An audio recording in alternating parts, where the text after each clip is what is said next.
আসসালামু আলাইকুম প্রিয় দর্শক, অন্য মঞ্চের আলাপ চাইতায় আপনাদের সকলকে আমন্ত্রণ জানাচ্ছি। আসসালামু আলাইকুম।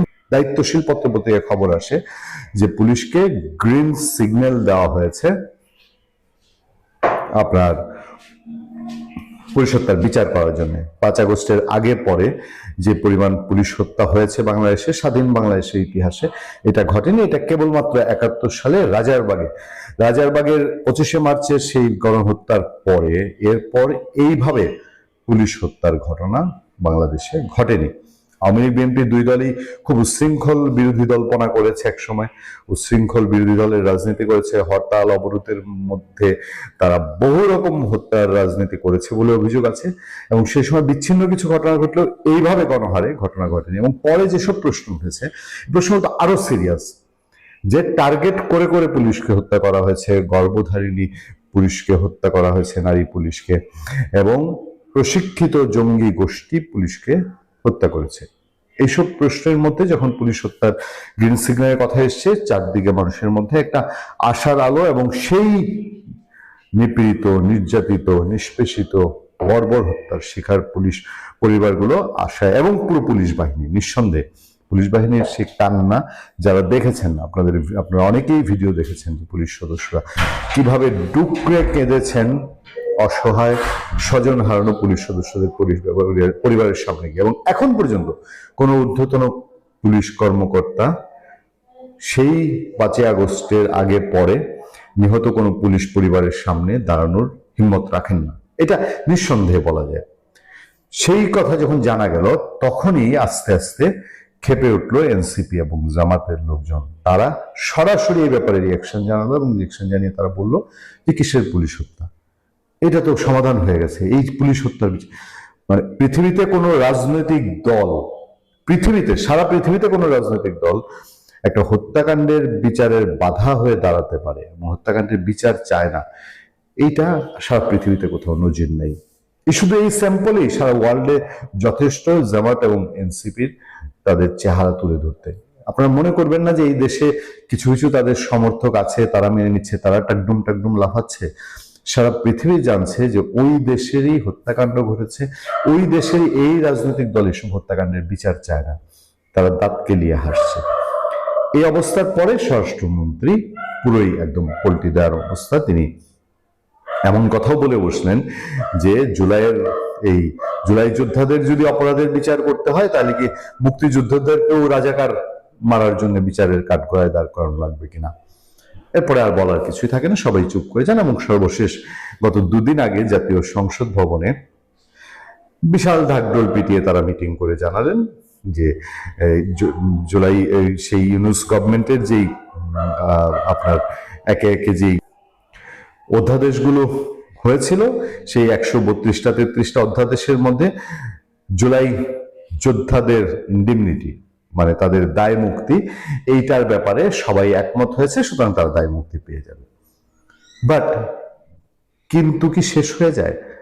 আমি তো একটা কথা বলেছি যে পুলিশ বাহিনীকে মনোবল সম্পূর্ণভাবে ফিরিয়ে আনার জন্য, তাদেরকে সরকারের আস্থায় আনার জন্য এবং সরকারকে তাদের আস্থায় নেওয়ার জন্য পুলিশ হত্যাকাণ্ডের বিচার টুডে অর টুমরো হয়তো করতেই হতে পারে। এবং বিএনপির মধ্যে যে এটার দ্বিমত নাই, এটা আমি বিশ্বাস করি না। আমি জানি, আমার বিশ্বাস যে বিএনপির মধ্যেও এই পুলিশ হত্যা নিয়ে যথেষ্ট দ্বিমত আছে। উগ্রপন্থী যারা, অথবা কেউ কেউ যদি এর মধ্যে জড়িত হয়ে থাকেন, তারা যেরকম চাবে না বিচার হোক, কিন্তু বিএনপির সুস্থ মনের এবং বিএনপি যারা ভালো চান, তারা নিঃসন্দেহে এই পুলিশ হত্যাকাণ্ডের বিচার চান। এই সমস্ত চাপ এবং এই পরিস্থিতি বিএনপিকে মোকাবেলা করতে হবে না। সেই সময় আমি কেন বলছি যে রহস্য কিনা, এবং পুলিশ বাহিনী তাদের ভেতরের মধ্যে এই আকাঙ্ক্ষা রয়ে গেছে কিনা যে তাদের কলিগদের হত্যার বিচার হোক। দেখেন আজকের যে আপডেট, মানে 27 মার্চ 2026 এসে যে আপডেট, সেই আপডেটে সমস্ত পত্রপত্রিকায় রিপোর্ট এসছে। সেই রিপোর্টে বলা হচ্ছে পুলিশ হত্যার বিচার নিয়ে আইজিপির যে বক্তব্য, সেখানে 5 আগস্টের আগেও পরে পুলিশ সহ অনেক মানুষ মারা গেছে, এ বিষয়ে আইন অনুযায়ী ব্যবস্থা নেওয়া হবে বলে জানিয়েছেন পুলিশের আইজিপি আলী হোসেন ফকির। তিনি রাজশাহীতে একটা প্রোগ্রামে তিনি বলছেন। এরপর অন্যান্য বিষয়ে এই একটা লাইনেই ঘুরে বেড়াচ্ছে, এবং একটা লাইনে অর্থ যদি আমরা খুঁজি, অর্থ কি? যদি বলি যে আইন অনুযায়ী পুলিশ হত্যা, তিনি যে বলছেন যে আইন অনুযায়ী ব্যবস্থা নেওয়া হবে, এখন আইন যদি আহ, দায় মুক্তির থাকে, তাহলে কি ওই দায় মুক্তির আইন অনুযায়ী, নাকি একটা হত্যাকাণ্ডের যে বিচার হয় সেই বিচারের আইন অনুযায়ী? আপনাদেরকে আরেকটা কথা আমি মনে করিয়ে দিই। সরকার উসিলা দিচ্ছে এবং সরকার কারণ দাঁড় করাচ্ছে যে জুলাই সনদে তারা সম্মতি হয়েছে, জুলাই সনদে পুলিশ হত্যার দায় মুক্তির ব্যাপারে ঐকমত্য হয়েছে। বাট এই জুলাই সনদ তো আদালতে অলরেডি চ্যালেঞ্জ হয়ে গেছে এবং আদালতে এটা বিচারাধীন চলে গেছে। আগামী অল্প কিছুদিনের মধ্যে কোর্ট খুললে পরে, কোর্টে ভ্যাকেশন চলছে উচ্চ আদালতে, কোর্ট খুললে পরে এটা 2-4টা শুনানির মধ্যেই জানা যাবে উচ্চ আদালত কি সিদ্ধান্ত দেয়। যদি উচ্চ আদালত এই জুলাই সনদকে অবৈধ ঘোষণা করে, তাহলে ওই জুলাই সনদের ভেতরে থাকা এবং জুলাই সনদের রেফারেন্স অনুযায়ী যে অধ্যাদেশ রাষ্ট্রপতি, সেটা যদি অবৈধ ঘোষণা হয়, তাহলে পুলিশ হত্যার বিচারে কি আর কোনো বাধা থাকবে? আমজনতারা, বাংলাদেশের আমজনতারা একটা কথা বলে, গ্রামে গঞ্জে বলে, তা হচ্ছে যে ক্ষেতের ঢেল খেতেই ভাঙে। সেই হিসেবে আমার ভাবির পোলারা, তারা ক্ষেতের ঢেল খেতে ভেঙে দিয়েছে, অর্থাৎ নিজের গোপন কথা বা নিজের ক্ষতি নিজেই করে ফেলেছে, প্রকাশ করে, অর্থাৎ থলের বিড়াল বের হয়ে গেছে। বিষয়টা এরকম। আমরাও কিন্তু এই কথাটাই বলতাম যে এই যে এত রক্তপাত, হানাহানি হলো, খুন তো হয়েছে, হত্যা তো হয়েছে, যদি রক্তপাত, জীবন, আত্মত্যাগ এগুলো দেশের স্বার্থে হয়, সমাজের স্বার্থে হয়, রাষ্ট্রের স্বার্থে হয়, পৃথিবীর স্বার্থে হয়, সেগুলোর বলিদান কিন্তু পৃথিবী মনে রাখবে এবং সেটা সার্থক। কিন্তু কারো বলিদান, কারো রক্তদান, কারো জীবনদান, কারো ত্যাগ, তিতিক্ষা, আত্মত্যাগ যদি উল্টো হয়ে যায়, দেশের স্বার্থে, মানুষের স্বার্থে, মানবতার স্বার্থে না হয়ে উল্টো যদি মানবতা বিরোধী হয়, বিদেশি শক্তির পক্ষে কাজে খাটে, তাহলে তখন কিন্তু আত্মত্যাগও বিফলে যায়, দেশ বা সমাজ বা রাষ্ট্রের ক্ষতি হয়। তো আমার ভাবির পোলারা কিন্তু তাই করেছে। তারা কেউ জেনে বুঝে গিয়েছে, কেউ না বুঝে গিয়েছে। আমি বলবো না যে সবাই ডিপ স্টেটের টাকা পয়সা খেয়ে গিয়েছেন, এটা আমি অভিযোগ করতেছি না। কারণ মানুষ কখনো কখনো বিভ্রান্ত হয়, কোনো সন্দেহ নেই, ভুল করে। এই শ্রেণীটাই বেশি। আমরা কিন্তু আগেই বুঝেছিলাম, 2018 সালে যখন এই আন্দোলন শুরু হয় কোটা নামে, আমরা তখনই বলেছিলাম এটা কোটা না খোটা সময় হলে বোঝা যাবে। খোদা আওয়ামী লীগ সরকারকে আমরা বুঝাইতে পারি নাই, কিন্তু আমরা অনুমান করেছিলাম। কারণ প্রত্যেকটা মিছিল মিটিং এ যখন দেখেছি যে এরা শিবিরের মেসের যাত্রী, শিবিরের মেসে খাওয়া, চলাফেরা, শিবিরের বাসে চলা, শিবিরের কোচিং সেন্টারে পড়া, এই ছেলেগুলো কোথা থেকে আসে? ঢাকা শহরে আমরা আন্দোলন করি দীর্ঘদিন যাবৎ, মফস্বলে বরং কম করেছি। যত ছোট দল হোক বা বড় দল হোক, আন্দোলন করলে আমরা বুঝতে পারি যে এই লোকগুলো এই দলের, এই পক্ষের, এই মতের আসছে। এমনকি যারা ভাড়াটিয়া আসে খাটে, যারা 500, 700, 200, 400, 1000 টাকায় খ্যাপ মারতে আসে মিছিলে, আন্দোলনে, তাদেরও আমরা চিনি। কিন্তু এই যে 18 সালে যখন কোটা বিরোধী আন্দোলন হলো, এইখানে কিন্তু এদের পরিচয় প্রকাশ্য ছিল না, এদের কারো রাজনৈতিক পরিচয় সামনে ছিল না স্পষ্ট। সুতরাং এটা সন্দেহজনক ছিল, আমরা বলেছি। আওয়ামী লীগ সরকার এবং আওয়ামী লীগের যারা ব্যক্তি ছিলেন, নেতা ছিলেন, তারা এটাকে মনে করেছে যেভাবে বিএনপির আন্দোলনকে তারা থামিয়ে দিয়েছে, ঠিক সেভাবেই তারা এটাও থামিয়ে দিবে। কিন্তু এটা তারা পারেনি। কেন পারেনি? কারণ প্রতিপক্ষ চিহ্নিত ছিল না। আর প্রতিপক্ষ যখন চিহ্নিত না থাকবে, আপনি তার সাথে পারবেন না, এটাই স্বাভাবিক। হয় সে আন্দোলন দাঁড়াবে না কোনোভাবেই, আর না হয় ওই আন্দোলন আপনার ভয়ঙ্কর ক্ষতি করবে, যেটা আমরা দেখলাম, ক্ষতি হয়ে গেল, যেটা আমরা দেখলাম। তো আমার ভাবির পোলা এই কথাটা বলার মাধ্যমে আমরা যে অনুমানগুলো করেছি, এবং যারা বিজ্ঞ, যারা প্রথমে অনুমান করেছিলেন যে ডক্টর ইউনূস আসলে কোন দেশের কোন সংস্থার এজেন্ট, তার সরকারে যারা ছিলেন তারাও কোনো না কোনো সরকার ও দেশের এজেন্ট, এমনকি এদের অধিকাংশেরই নাগরিকত্ব ছিল না। আমরা বারবার চিৎকার চেঁচামেচি করেছি, যারা এই দেশে 245টা ভোট পায়, সে আদিলুর রহমানেরা ভুইফোর সংগঠন করে 245টা ভোট পাওয়া লোক। আমি শেখ ফরিদ বাংলাদেশের যে কোনো জায়গায় ইলেকশন যে কোনো সময় করি না কেন, এখন তো মানুষজন চিনে, এখন তো অবশ্যই বেশি পাবো। কিন্তু যখন অচেনা ছিলাম তখনও যদি ইলেকশন করতাম, 245টা ভোট অন্তত পাইতাম না, অন্তত 200-250 ভোট কাস্ট করতে পারতাম। আদিলুর রহমানেরা 200-র উপরে ভোট পাওয়া, উপরে ভোট না, 300-র নিচে থাকতে হয় যাদের ভোট, তারাই দেশে ক্ষমতায় চলে যায়। যখন রেজওয়ানা বন্যা, যারা একজন উপসচিবের সাথে দেখা করতে গিয়ে জুতার তলা ক্ষয় হইতো, তারা যখন এই দেশের মন্ত্রী পরিষদে বসে যান, যে আসিফ নজরুল যেদিন তিনি শপথ নেবেন সেই দিনও ভয়ে ছিলেন যে আসলেই কি তারা ক্ষমতায় যাচ্ছে কিনা, শেখ হাসিনা দেশেই আছে কিনা, তার মানে নিজেদের প্রতি আস্থা নাই। সেই লোকগুলো যখন ক্ষমতায় যায়, যখন যখন সিংকু বাম, ফ্রড মাজাহারের বিবি সাহেব, খরিদ আক্তারকে দেখি ক্ষমতায় চলে যায়, তখন আমরা সন্দেহ না করে পারি না যে এই লোকগুলো কারা, কিভাবে ক্ষমতায় গেল। তখন আমাদের সন্দেহটা প্রকট হয়ে উঠেছিল, যারা হচ্ছে কোনো বিদেশি শক্তির হায়ার করা কেউ। সেটা প্রমাণ হয়ে গেছে এবং সেটা আপনি দেখলেন, আপনি দেখতে পারলেন যে সর্বশেষ মুসলেকা পররাষ্ট্রমন্ত্রী, যিনি রোহিঙ্গা মিনিস্টার ছিলেন, তারপর সরকারের জন্য কি মন্ত্রী হইলেন, এখন সরাসরি পররাষ্ট্রমন্ত্রী। অদূর ভবিষ্যতে যারা উপদেষ্টা হবে, যদি হয় কোনোদিন কেউ, তারা মন্ত্রী হয়ে যেতে পারে। তার মানে যখন একটি দলের উপদেষ্টারা এসে মন্ত্রিত্ব গ্রহণ করে, তার মানে নির্বাচনটা বিতর্কিত ছিল, যেটা আমরা বারবার বলে আসছি। আসসালামু আলাইকুম। স্বাধীনতার ঘোষক জিয়া লও লও লও সালাম, আমরা শুনছি, আমরা মানছি। কখনো কখনো বিএনপি যারা করেন তারা তাদের আদর্শিক দিক থেকে মানেন, তারা সত্যিকার অর্থে মানেন। একটা ছোট প্রশ্ন শুধু, যে প্রয়াত রাষ্ট্রপতি জিয়াউর রহমান, তার অনেক বক্তৃতা, অনেক ভিডিও আছে, কিন্তু তিনি কখনোই, তার মুখ দিয়ে শোনা হয়নি সেই স্বাধীনতার ঘোষক তিনি নিজে, বা সেই ঘোষণার প্রেক্ষাপটটা কি ছিল, এগুলো নিয়ে বহু আলাপ হচ্ছে। আমি এবারে 26শে মার্চ মহান স্বাধীনতা দিবসে আমি একটা পণ করেছিলাম যে এই স্বাধীনতার ঘোষণা নিয়ে আমি বিশেষ কোনো আলোচনায় যাব না, কারণ এগুলো এমন একটা ইস্যু না, এই ইস্যুগুলোতে আলোচনা করলেই বাংলাদেশে কেউ যুক্তির ধার ধারে না, ফলে কোনো না কোনো একটা পক্ষের হয়ে যেতে হয়। তারপরেও ঘটনাক্রমে কর্নেল অলি আহমেদ এর বক্তব্য ধরে মেজর আখতারুজ্জামান আমাদের এখানে শোতে বলেছেন, কিন্তু কর্নেল অলির পক্ষ থেকে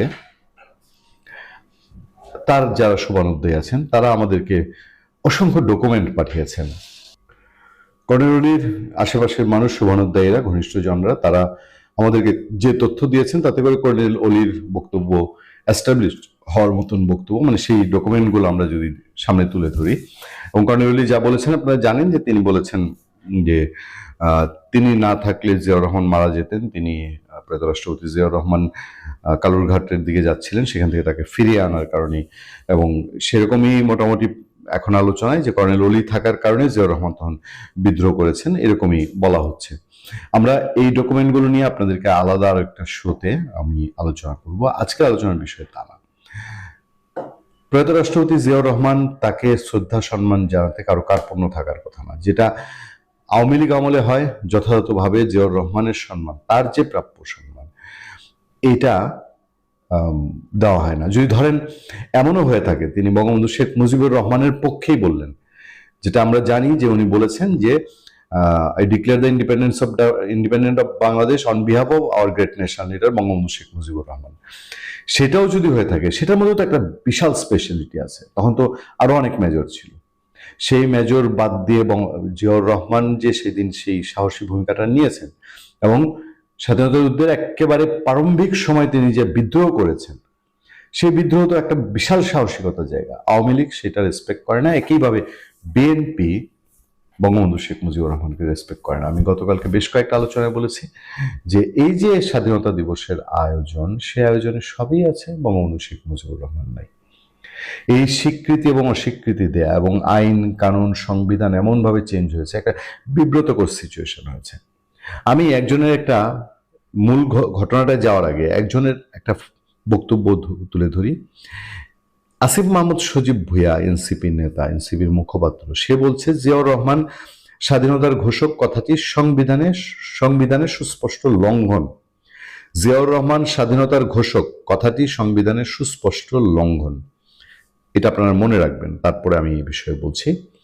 ঘটনাটা আরেকটা জায়গার, সেখানে বলা হচ্ছে স্বাধীনতার ঘোষক হিসেবে শহীদ প্রেসিডেন্ট জিয়াউর রহমানের নাম উল্লেখ না করায় ঝিনাইদহের মহেশপুর স্বাধীনতা দিবসের অনুষ্ঠান বর্জন করেছেন বিএনপির নেতাকর্মীরা।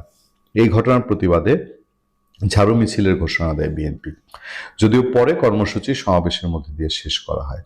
এটা বৃহস্পতিবার মহেশপুর স্টেডিয়ামে এই ঘটনা ঘটে। সমাবেশে বক্তব্য দেন পৌর বিএনপি সভাপতি আইনজীবী আমিনুল ইসলাম খান চুন্নু, উপজেলা বিএনপি সভাপতি মোহাম্মদ মেহেদী হাসান রনি, সাধারণ সম্পাদক সহ অনেকের নাম আসছে পত্রপত্রিকার রিপোর্টে। এইদিকে বৃহস্পতিবার রাতে মহেশপুর উপজেলা নির্বাহী কর্মকর্তা খাদিজা আক্তারকে চিতলমারী উপজেলায় বদলি করে কর্তৃপক্ষ। খুলনা বিভাগীয় কমিশনার কার্যালয়ের সিনিয়র সহকারী কমিশনার আমিনুল আরাফাত স্বাক্ষরিত চিঠিতে বিষয়টি জানানো হয়। 26শে মার্চ রাতে ইউনো খাদিজা আক্তার চিঠিটি হাতে পেলেও তাতে স্বাক্ষর দেখানো হয়েছে 25শে মার্চ বলে জানা গেছে। অনুষ্ঠান বর্জনের বিষয়ে জানতে চাইলে ইউনো খাদিজা আক্তার বলেন, আমরা প্রজাতন্ত্রের দায়িত্ব পালন করি, সরকার এবং আইন যেভাবে বলবে সেভাবে আমরা দায়িত্ব পালন করার চেষ্টা করি। স্বাধীনতার ঘোষক হিসেবে সংবিধানে অন্য একজনের নাম রয়েছে, সেটা আগে পরিবর্তন করতে হবে বলে মন্তব্য করেন তিনি। খাদিজা আক্তারের এই বক্তব্যটা মানে তার এই বক্তব্যটা সোশ্যাল মিডিয়ায় ঘুরে বেড়াচ্ছে। সাজিদা আক্তার মিন করেছেন যে সংবিধানে এখনো স্বাধীনতার ঘোষক হিসেবে বঙ্গবন্ধু শেখ মুজিবুর রহমানের নাম আছে। সুতরাং সংবিধানে যদি ওইটা থাকে, আইনে যদি সেটা থাকে, তাহলে উনি তো এখন ইচ্ছা করলেই স্বাধীনতার ঘোষক হিসেবে প্রয়াত রাষ্ট্রপতি জিয়াউর রহমানের নাম উচ্চারণ করতে পারেন না। এখন এই যে আইনের বাধ্যবাধকতায় একজন সরকারি কর্মচারী চলবেন, এইটা বিএনপির ইমোশনকে আমি রেসপেক্ট করি, কিন্তু রেসপেক্ট করলেও আইনের বাইরে কি তারা কিছু করাতে পারেন? তারা কি এখন সংবিধান মানেন? তো তাদের দল খুব সাংঘাতিক ভাবে বলছে যে তারা সংবিধানের বাইরে এক চুলও নড়বেন না, সংবিধান টিকিয়ে রাখতে হবে, এবং আসলেও তাই টিকিয়ে রাখা প্রয়োজন। তাহলে সংবিধান টিকিয়ে রাখতে হবে, এবং সংবিধানের কোনো বিষয় যদি আবার তাদের মতের আদর্শের সাথে না মিলে, তাহলে সেটার বিরোধিতা করতে হবে। এবার আসেন আসিফ মাহমুদ সজীব ভুঁইয়ার বক্তব্য। আপনি ইউনো খাদিজা আক্তারকে ট্রান্সফার করে দিতে পেরেছেন, এটা আপনার হাতে, সুযোগ আছে, আপনি করে ফেলেছেন। আপনি কি পারবেন এই যে নাহিদ ইসলাম আসিফ মাহমুদ সজীব ভুঁইয়া যে বলছে যে জিয়াউর রহমান স্বাধীনতার ঘোষক কথাটি সংবিধানের সুস্পষ্ট লঙ্ঘন, এটা আপনি প্রতিবাদ করতে? এটা প্রতিবাদের কোনো ভাষা, কোনো যুক্তি কি আপনার হাতে আছে? আমরা একটু দেখতে চাই খাদিজা আক্তার একেবারেই ধরেন আমাদের আমলাতন্ত্রের একেবারে ফিল্ড লেভেলের দিকে তিনি কর্মকর্তা, তার ক্ষেত্রে এক হাত দেখিয়ে নেওয়া গেছে। আসিফ মাহমুদ সজীব ভুঁইয়ার দিকে কি এক আঙ্গুল বাড়াতে পারবেন? ইউনূসের অন্তর্বর্তী সরকারের 18 মাস বঙ্গভবনের 4 দেয়ালে এক প্রকার বন্দী দিয়েছিলেন রাষ্ট্রপতি মোহাম্মদ শাহাবুদ্দিন। নতুন রাজনৈতিক সরকার আমলে বেশ খোশ মেজাজি আছেন তিনি। সাংবিধানিক বাধ্যবাধকতা থাকা সত্ত্বেও যেখানে ইউনূস রাষ্ট্রপতির সঙ্গে চোখাচোখি করতে চাইতেন না, সেখানে এখন প্রধানমন্ত্রীর সঙ্গে একদিনে 2 বার সাক্ষাতের ঘটনাও ঘটেছে। প্রেস উইং থেকে শুরু করে ইউনূসের কেড়ে নেওয়া কিছু সুযোগ সুবিধা রাষ্ট্রপতি এই আমলে ফিরেও পেয়েছেন। তবে বিপরীতে বিরোধী পক্ষ জামাত ও এনসিপি অবশ্য ভাঙ্গা টেপ রেকর্ডার বাজানোর মতোই রাষ্ট্রপতির পদত্যাগের দাবি করে যাচ্ছে। 1 মাস আগে নতুন সরকার শুরুর দিকে অবশ্য বাংলাদেশের গণমাধ্যমগুলোতে নতুন রাষ্ট্রপতি কে কে হতে পারেন সে খবরের ধুম পড়ে গিয়েছিল। কিন্তু বিএনপি ও বঙ্গভবনের একাধিক সূত্রের খবর হলো 2027 সালের জানুয়ারি-ফেব্রুয়ারি পর্যন্ত মোহাম্মদ শাহাবুদ্দিনই রাষ্ট্রপতি থাকছেন, যার অর্থ হলো বিএনপি এই বছর দলীয় কোনো রাষ্ট্রপতি দিচ্ছেন না। সেটি হলে আগামী বছরের জানুয়ারিতে যে অধিবেশনটি অনুষ্ঠিত হবে সেটিতেও মোহাম্মদ শাহাবুদ্দিন ভাষণ দিবেন। সে অধিবেশনের মাঝামাঝি গিয়ে নতুন রাষ্ট্রপতি নির্বাচন করা হবে কিনা সে সিদ্ধান্ত নিতে পারে বিএনপি শীর্ষ নেতৃবৃন্দ। প্রশ্ন হলো, কেন মোহাম্মদ শাহাবুদ্দিনকে রাষ্ট্রপতি রাখা হচ্ছে? এক্ষেত্রে বিরোধী পক্ষ থেকে রাষ্ট্রপতির মেয়াদের সাথে বিএনপি সরকারের মেয়াদের তুলনা করে যে হিসেব দেখানো হচ্ছে, সাংবিধানিক দিক থেকে বিচার করলে সেটি ভুল। বরং এর পিছনে এমন 3টি কারণ আছে যেগুলো এই মুহূর্তে বিএনপি প্রকাশ্যে আনতে চায় না। মোহাম্মদ ইউনূস অন্তর্বর্তী সরকারের প্রধান উপদেষ্টা হিসেবে শপথ নেওয়ার পর থেকে রাষ্ট্রপতি মোহাম্মদ শাহাবুদ্দিনের দুঃসময় শুরু হয়েছিল। মোহাম্মদ ইউনূস তার নিজের এবং উপদেষ্টাদের শপথ অনুষ্ঠান ছাড়া কখনোই রাষ্ট্রপতির মুখোমুখি হতে চাননি। 18 মাসে ইউনূস 15 বার বিদেশ সফর করেছিলেন। সাংবিধানিক বাধ্যবাধকতা অনুযায়ী এসব সফর থেকে ফিরে তার রাষ্ট্রপতিকে অবহিত করার কথা ছিল, কিন্তু সেটি কখনোই হয়নি। ইউনূসের বাধার কারণে আমন্ত্রণ পেয়েও বিদেশ সফরে যেতে পারেননি রাষ্ট্রপতি মোহাম্মদ শাহাবুদ্দিন। সেনাবাহিনীর হস্তক্ষেপে একবার সেনা সদরে আর একবার বাবা মায়ের কবর জিয়ারত করতে নিজ বাড়ি পাবনায় যেতে পেরেছিলেন। জাতীয় দিবসগুলোতে রাষ্ট্রপতি, প্রধানমন্ত্রী কিংবা প্রধান উপদেষ্টা একসাথে শ্রদ্ধা জানানোর রীতি বদলে ফেলেছিলেন মোহাম্মদ ইউনূস। মোহাম্মদ ইউনূস নামাজ পড়বেন বলে জাতীয় ঈদগাহে যেতে পারেননি রাষ্ট্রপতি। তাকে ঈদের নামাজ পড়তে হয়েছিল বঙ্গভবনে। দর্শক, এসব আপনারা সবাই জানেন। দর্শক, ইউনূসের বিদায়ের পর নিজেই এক সাক্ষাৎকারে রাষ্ট্রপতি বলেছিলেন কিভাবে তাকে 18 মাস চাপে রেখেছিল ইউনূস ও তার সরকার। ইউনূসের বিদায়ের পর আসলো বিএনপি সরকার। পরিস্থিতি অনেকটাই পাল্টে গেছে। রাষ্ট্রপতি, প্রধানমন্ত্রী একসাথে ঈদের নামাজ পড়েছেন, শহীদ মিনার ও স্মৃতিসৌধে একসাথে শ্রদ্ধা জানিয়েছেন। এমনকি স্বাধীনতা দিবসে প্রধানমন্ত্রী তারেক রহমান তার কন্যা জাইমা রহমানকে সাথে নিয়ে রাষ্ট্রপতির সাথে সাক্ষাৎ করে এসেছেন। যদিও রাষ্ট্রপতি নির্বাচনের আগে রয়টার্সকে দেয়া এক সাক্ষাৎকারে বলেছিলেন নির্বাচিত সরকার আসলে তিনি চলে যেতে চান। অবশ্য নির্বাচনের পরে আরেকটি সাক্ষাৎকারে বলেছিলেন বিএনপি চাইলে থাকবেন আর না চাইলে সসম্মানে বিদায় নিতে চান। 17 ফেব্রুয়ারি বিএনপি সরকার গঠনের পর থেকে বাংলাদেশের অনেক গণমাধ্যমে রাষ্ট্রপতির পরিবর্তন নিয়ে খবরের ধুম পড়ে যায়। এমনকি বিএনপির কে কে রাষ্ট্রপতি হতে পারেন অনেক নাম দিয়েও খবর প্রকাশিত হতে দেখা যাচ্ছে সংবাদ মাধ্যমে। সামাজিক মাধ্যমেও ছিল অনেক নাম নিয়ে আলোচনা। এরই মধ্যে সংসদের প্রথম অধিবেশনে নিয়ম অনুযায়ী রাষ্ট্রপতির ভাষণের সময় নজিরবিহীন এক ঘটনা ঘটায় বিরোধী দল জামাত এনসিপি। তারা প্ল্যাকার্ড সহ রাষ্ট্রপতির পদত্যাগের দাবিতে সংসদ অধিবেশনে স্লোগান দেয় এবং রাষ্ট্রপতির ভাষণের সময় ওয়াকআউট করে। অবশ্য বিস্ময়কর হলো সত্যি জামায়াত ইসলামের পক্ষ থেকে আবার রাষ্ট্রপতির সেই ভাষণের উপর 50 ঘন্টা আলোচনার জন্য প্রস্তাব করা হয়েছিল। রাষ্ট্রপতির পদত্যাগের দাবিটি আগের মতো আর তেমন জোরালো না থাকলেও বিরোধী শিবির থেকে এখন মাঝে মধ্যে রাষ্ট্রপতির পদত্যাগ চেয়ে বক্তব্য দেওয়া হয়। দর্শক, মোহাম্মদ শাহাবুদ্দিন 2023 সালের 24 এপ্রিল বিনা প্রতিদ্বন্দ্বিতায় বাংলাদেশের 22তম রাষ্ট্রপতি নির্বাচিত হয়েছিলেন। সে হিসেবে তার মেয়াদ শেষ হবে 2028 সালের 23 এপ্রিল পর্যন্ত। এর আগে তাকে সরাতে হলে সংবিধানের বিধান অনুযায়ী মোটা দাগে দুটি উপায় আছে। একটি হলো অভিশংসন বা ইমপিচমেন্ট, আরেকটি হলো রাষ্ট্রপতি নিজে থেকে সরে যাওয়া বা পদত্যাগ করা। বাংলাদেশের ইতিহাসে এখন পর্যন্ত কোনো রাষ্ট্রপতিকে সরাসরি অভিশংসন করে অপসারণ করা হয়নি। তবে কিছু ক্ষেত্রে রাজনৈতিক অস্থিরতার প্রেক্ষাপটে অভিশংসনের উপক্রম হয়েছিল বা পদত্যাগের ঘটনা ঘটেছে। 2002 সালে বিএনপি সরকারের আমলে তৎকালীন রাষ্ট্রপতি একিউএম বদরুদ্দোজা চৌধুরীর বিরুদ্ধে সংসদীয় দল অনাস্থা এনেছিল এবং অভিশংসনের প্রক্রিয়া শুরুর প্রস্তুতি নিয়েছিল। তবে অভিশংসন ভোটের আগেই তিনি পদত্যাগ করেন। বাংলাদেশের সংবিধানের 4th ভাগের নির্বাহী বিভাগের প্রথম পরিচ্ছেদের 12 নম্বর অনুচ্ছেদে রাষ্ট্রপতির অভিশংসন প্রক্রিয়ার বিস্তারিত বলা হয়েছে। প্রথমে সংসদের মোট সদস্যের সংখ্যাগরিষ্ঠ অংশের বা অর্ধেকের বেশি স্বাক্ষরে অভিযোগ লিখে স্পিকারের কাছে একটি প্রস্তাবের নোটিশ দিতে হবে। স্পিকারের কাছে নোটিশ দেওয়ার দিন থেকে 14 দিনের মধ্যে এই প্রস্তাব নিয়ে আলোচনা করা যাবে না, আবার 30 দিনের বেশি দেরিও করা যাবে না।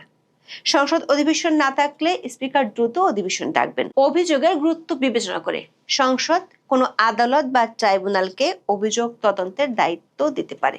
তদন্ত চলাকালে রাষ্ট্রপতি সশরীরে উপস্থিত থেকে বা প্রতিনিধির মাধ্যমে আত্মপক্ষ সমর্থনের অধিকার পাবেন। তদন্ত শেষে যদি সংসদের মোট সদস্য সংখ্যার কমপক্ষে 2/3 সদস্যের ভোটে অভিযোগটি সঠিক বলে প্রমাণিত হয়, তবে প্রস্তাব গৃহীত হওয়ার দিন থেকে রাষ্ট্রপতির পদ শূন্য হবে। সংবিধান অনুযায়ী এটি পরিষ্কার, যেহেতু মেয়াদ রয়েছে, সেখানে মোহাম্মদ শাহাবুদ্দিন যদি পদত্যাগ না করেন অথবা তাকে অভিশংসন বা অপসারণ না করা পর্যন্ত নতুন রাষ্ট্রপতি নির্বাচনের আইনগত সুযোগ নেই।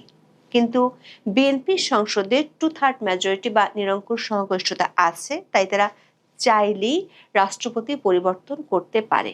বিএনপির একাধিক সূত্র থেকে নিশ্চিত হওয়া গেছে রাষ্ট্রপতিকে অভিশংসনের কোনো চিন্তাই বিএনপির নেই। তাহলে কি রাষ্ট্রপতি স্বেচ্ছায় পদত্যাগ করবেন বা বিএনপি রাষ্ট্রপতিকে সরে যেতে বলবেন? সূত্রগুলো বলছে 2026 সাল পর্যন্ত মোহাম্মদ শাহাবুদ্দিন যে রাষ্ট্রপতি থাকছেন সে বার্তা বিএনপির শীর্ষ পর্যায় থেকে বঙ্গভবনে দেওয়া হয়েছে, যেটি গত 18 মাসে একটি বারের জন্য ঘটেনি। সেটি ঘটেছে 26শে মার্চ স্বাধীনতা দিবসে। দিনের শুরুতে প্রধানমন্ত্রী ও রাষ্ট্রপতি একসাথে জাতীয় স্মৃতিসৌধে শ্রদ্ধা জ্ঞাপন করেছেন। দিনের শেষে প্রধানমন্ত্রী তারেক রহমান তার কন্যা জাইমা রহমানকে সাথে নিয়ে বঙ্গভবনে গিয়ে রাষ্ট্রপতির সাথে সাক্ষাৎ করেছেন। বঙ্গভবনের সূত্রগুলো বলছে বিএনপির শীর্ষ পর্যায় থেকে বঙ্গভবনে যে বার্তা দেওয়া হয়েছে সেটি হলো 2026 সালে রাষ্ট্রপতি পদে বিএনপি কোনো পরিবর্তন আনছে না। এমনকি 2027 সালে নতুন বছরের প্রথম অধিবেশনেও রাষ্ট্রপতি মোহাম্মদ শাহাবুদ্দিন ভাষণ দিবেন এমন মেসেজ তারা পেয়েছেন। সেটি হলে আগামী বছরের জানুয়ারি ফেব্রুয়ারি পর্যন্ত বর্তমান রাষ্ট্রপতি এই পদে থাকছেন। প্রশ্ন হলো, কেন বিএনপি রাষ্ট্রপতিকে সরাবে না?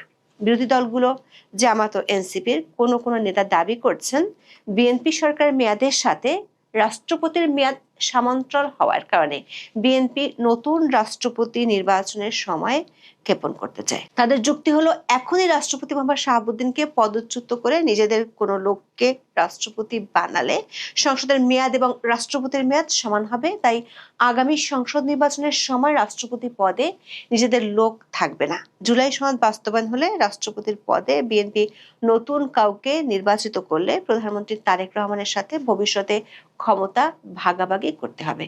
তাছাড়া আগামী নির্বাচন হতে পারে তত্ত্বাবধায়ক সরকারের অধীনে। সে কারণে বিএনপি আরো পরে রাষ্ট্রপতি নির্বাচন করে সামনের তত্ত্বাবধায়ক সরকারের সময় নিজেদের কর্তৃত্ব ধরে রাখতে চায়। তবে বিশ্লেষকরা মনে করেন সাংবিধানিকভাবে সংসদ না থাকলে নতুন করে রাষ্ট্রপতি নির্বাচনের কোনো বিধান নেই। সে কারণে সাংবিধানিকভাবে বিরোধী পক্ষের এই যুক্তি ঠিক নাই। তাহলে বিএনপি কেন মোহাম্মদ শাহাবুদ্দিনকে রাখতে চায়? বিএনপির একাধিক সূত্র বলছে 2024 সালে যখন অন্তর্বর্তী সরকারের কিংস পার্টির সদস্যরা রাষ্ট্রপতির পদত্যাগের জন্য বঙ্গভবনে জড়ো হয়েছিল, তখন বিএনপি ষড়যন্ত্রের গন্ধ খুঁজে পেয়েছিল। সে সময় বিএনপি ও সেনাবাহিনীর বিরোধিতার কারণে ইউনূস ও তার কিচেন ক্যাবিনেটের সদস্যরা পিছু হটতে বাধ্য হয়। সেজন্য রাষ্ট্রপতি মোহাম্মদ শাহাবুদ্দিনকে নিয়ে এনসিপি ও জামাতের এমন অবস্থান পুরনো ও রাজনৈতিক। কারণ অন্তর্বর্তী সরকারের শুরু থেকেই তাদের এই অবস্থান ছিল রাষ্ট্রপতির বিরুদ্ধে। বিএনপি, এনসিপি ও জামাতের এই অবস্থানের বিরোধিতার জন্যই শাহাবুদ্দিনকে রাষ্ট্রপতি পদে রেখে দিচ্ছেন। তবে সবচেয়ে বড় কারণটি হলো মোহাম্মদ ইউনূসের প্রশাসন সুপারসনিক গতিতে 133টি অধ্যাদেশ জারি করেছিল গত 18 মাসে। এর মধ্যে 18টি অধ্যাদেশ নিয়ে বিএনপির আপত্তি আছে। তার একটি হলো গণভোট। অধ্যাদেশগুলো পর্যালোচনার জন্য যে বিশেষ কমিটি হয়েছে, সে কমিটির সবশেষ বৈঠকে এই অধ্যাদেশগুলো নিয়ে বিএনপির মনোভাব কি সেটি জামাতের সদস্যদের বুঝিয়ে দেওয়া হয়েছে। এক্ষেত্রে 18টি অধ্যাদেশ নিয়ে জামাত ও এনসিপির পক্ষ থেকে হাউকাউ করা হলে বঙ্গভবন থেকে বোমা ফাটানোর মতো মেসেজও দেয়া হতে পারে। কারণ বেশ কিছু অধ্যাদেশ রাষ্ট্রপতির দপ্তর থেকে ফিরিয়ে দেওয়া হয়েছিল, কিন্তু অন্তর্বর্তী সরকার সেগুলোতে রাষ্ট্রপতির সম্মতি ছাড়াই জারি করেছিল এমন অভিযোগও আছে। আবার নির্বাচনের আগে বহু রাজনৈতিক প্রেক্ষাপটে এমন কিছু বৈঠক হয়েছিল যেগুলোর সিদ্ধান্ত রাষ্ট্রপতির থাকার পেছনে কাজ করতে পারে বলে মনে করছে আরেকটি সূত্র। বঙ্গভবনের একাধিক সূত্র বলছে রাষ্ট্রপতি যে থাকছেন তা এই সরকারের শুরুর দিকে রাষ্ট্রপতির বক্তব্যে স্পষ্ট হয়েছিল। গত 20 ফেব্রুয়ারি দেওয়ার সাক্ষাৎকারে তিনি বলেছিলেন তার দুঃসময়ে বিএনপি শতভাগ সহযোগিতা ছিল। সাক্ষাৎকারে তিনি বলেছিলেন তাকে কতভাবে উপড়ে ফেলার চেষ্টা করা হয়েছিল, কোনো পরিস্থিতিতেই তিনি ভেঙে পড়েননি। সাংবিধানিক ধারাবাহিকতা রক্ষায় বিএনপির শীর্ষ নেতৃবৃন্দ ওই সময় তার পাশে ছিল। সূত্রগুলো বলছে 26শে মার্চ বঙ্গভবনে রাষ্ট্রপতির সাথে প্রধানমন্ত্রীর বৈঠকে বিষয়টি নিয়ে কথা হয়েছে, সেখানেও তিনি একটি বার্তা পেয়েছেন। আবার এরই মধ্যে ইউনূস সরকার রাষ্ট্রপতি যেসব সুবিধা কেড়ে নিয়েছিলেন সেগুলো পুনর্বহাল করা হচ্ছে।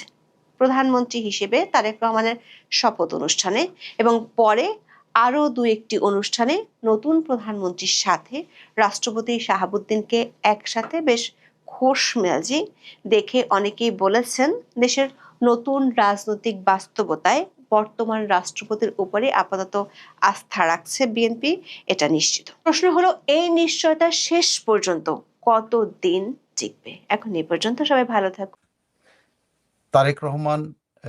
তারেক রহমান এবং মিলিটারির মধ্যে, আর্মির মধ্যে এক ধরনের মানে টপ ব্রাসের সাথে এক ধরনের একটা সমঝোতা হয়েছিল বলে আমার মনে হয়। এই জন্য মনে হয়তো যে তিনি আপনার মনে আছে অবসরপ্রাপ্ত এক সেনা কর্মকর্তার কাছে মাপ নিতে চাইছেন তার মিসবিহেভিয়ারের জন্য।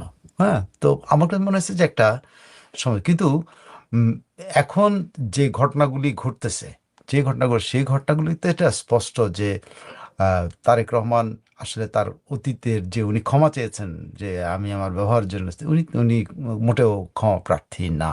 এবং উনি ওনার উপরে যা যা হয়েছে এটার একটা, বা ওনার পরিবারের উপরে যা যা, যেটা উনি বলছেন, আপনি নিশ্চয়ই মনে আছে যে উনি ওনার একটা বক্তব্যে, এই ইলেকশনের অনেক আগে, মানে উনি তখন লন্ডন থেকে একটা বক্তব্যে উনি একটা তার পরিবার নিয়ে, তার বাড়ি নিয়ে অনেক আক্ষেপ করে উনি কথাগুলি বলছেন। কিন্তু তখন মনে হয়েছিল এটা আক্ষেপ, শুধুমাত্র একটা আক্ষেপের, যে তখন মনে হয়েছিল যে শেখ হাসিনার উপরে তার সমস্ত ক্ষোভ, যে শেখ হাসিনা তার মাকে, সুস্থ মাকে জেলে নিয়ে গেছেন, আসার পর অসুস্থ হয়েছেন, তার ভাই, সুস্থ ভাই বেরিয়ে গেছে, বাড়িতে ছিল, তাকে ধরে নিয়ে দেশের বাইরে গেল, সে মারা গেল। তারপরে তার নিজের কথা তিনি নিজে বলেন নাই, বাড়িটার কথা উনি বলছেন যে বাড়িতে ওনার কত বছর। সো তখন মনে ছিল শেখ হাসিনার প্রতি একটা ইয়ে। কিন্তু এখন এসে দেখা যাচ্ছে যে এটা শুধু শেখ হাসিনা না, তৎকালীন সেনা অফিসাররা যারা ওই সময় সরকার পতনের সাথে বা সরকারকে নামানোর সাথে জড়িত ছিল, তাদের সাথেও কিন্তু, তাদের উপরও তার প্রচণ্ড ক্ষোভ আছে। এবং এই ক্ষোভের একটা জিনিস আপনি দেখেন, এটা এখন আরো বেশি পরিষ্কার যে তাজুলরা কোত্থেকেই এই শক্তিটা পেয়েছিল, যে সেনা কর্মকর্তা, সার্ভিং সেনা কর্মকর্তাদেরকে, মনে আছে যে কি বলে, আটক করা থেকে, গ্রেপ্তার করা থেকে শুরু করে তাদেরকে আদালতে হাজির করানো পর্যন্ত, তখন আর্মির সাথে অনেক কনফ্লিক্ট চলতেছিল, আর্মি দিতে চাচ্ছিল না, অনেক বাজ ছিল। এবং ওয়াকারুজ্জামান অনেকবার বলছেন যে ওই চ্যাপ্টারগুলো ক্লোজ করার জন্য, কিন্তু পারেন নাই। তো এখন মনে হচ্ছে যে তারেক রহমানের সাথে তাজুলরাও কিন্তু তারেক রহমানের এই মনোভাবটা জানতেন বলেই কিন্তু সার্ভিং আর্মি অফিসারদেরকে ওইভাবে অ্যারেস্ট করা হয়েছিল।